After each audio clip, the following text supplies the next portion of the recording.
कहते हैं इस ब्रह्मांड में दो तरह की शक्तियां हमेशा काम करती हैं, एक जो दिखाई देती है और एक जो सिर्फ महसूस होती है। और उन्हीं अनकही, अनजानी, अदृश्य शक्तियों का नाम है महादेव। आज हम बात करेंगे शिव जी के उन रहस्यों की जो शास्त्रों में छिपे हैं, जो संतों ने समझे हैं और जिनको युगों से लोग जानना चाहते हैं। शिव कोई व्यक्ति नहीं, ऊर्जा है। जब भी हम शिव कहते हैं, लोग एक रूप देखते हैं, जटाएं, त्रिशूल, डमरू, नीलाकंठ। लेकिन असली रहस्य ये है कि शिव एक रूप नहीं, अनंत ऊर्जा है। जैसे हवा दिखाई नहीं देती पर महसूस होती है, वैसे ही शिव को आंखें नहीं, दिल महसूस करता है। ब्रह्मांड जितना बड़ा, शिव उतने ही विशाल। धड़कन जितनी शांत, शिव उतने ही पास। शिव का नृत्य ही सृष्टि का नृत्य है। नटराज रूप में जो तांडव है, वो सिर्फ नृत्य नहीं, वो ब्रह्मांड की पूरी प्रक्रिया है, उत्पत्ति, स्थिति और संहार।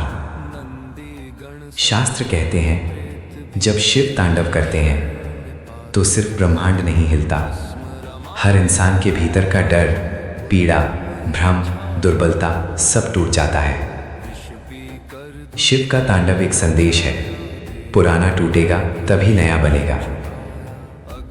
शिव हमेशा मौन क्यों रहते हैं?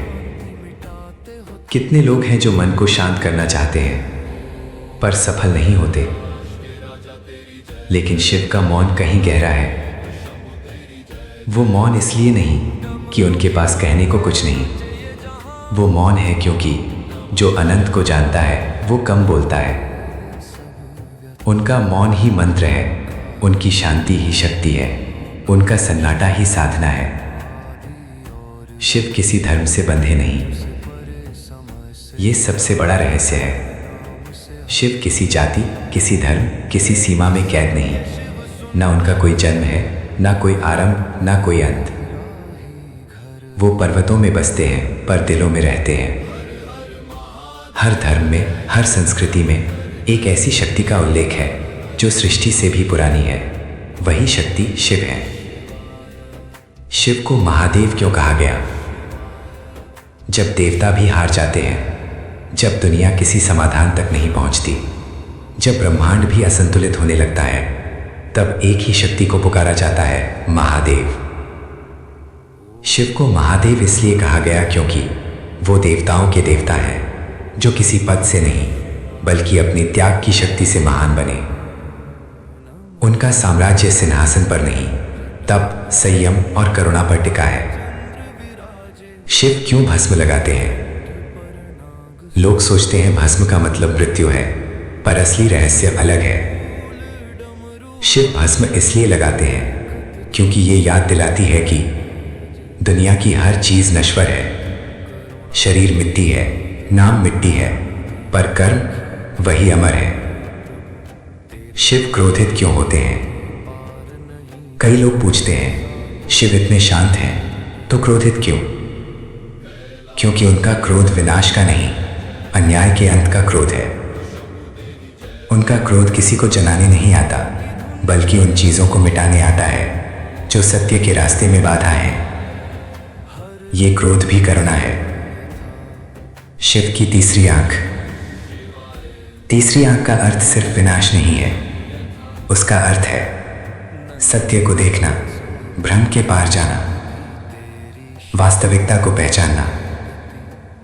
जब तीसरी आंख खुलती है तो इंसान दुनिया नहीं, अपने अंदर के अंधेरे को जलाता है। शिव तपस्या क्यों करते हैं? ये दुनिया भाग दौड़ में है, पर शिव स्थिर हैं। उनकी तपस्या ये नहीं कि वो दुनिया से दूर हैं, बल्कि ये कि वो दुनिया को चलाने के लिए खुद को खाली कर देते हैं। खाली होने वाला ही भर सकता है। जैसे बादल पहले हल्के होते हैं तब बारिश देते हैं, वैसे ही शिव तप करते हैं ताकि दुनिया सुख पा सके। शिव सबको क्यों स्वीकार करते हैं? शिव एकमात्र देव है जहां भूत, प्रेत, देवता, असुर, मानव हर कोई पूजा करने आता है। क्योंकि शिव का दरबार किसी की योग्यता नहीं देखता, बस उसकी भावनाएं देखता है। जो दुनिया में स्वीकार नहीं किया जाता, शिव उसे भी अपनाते हैं।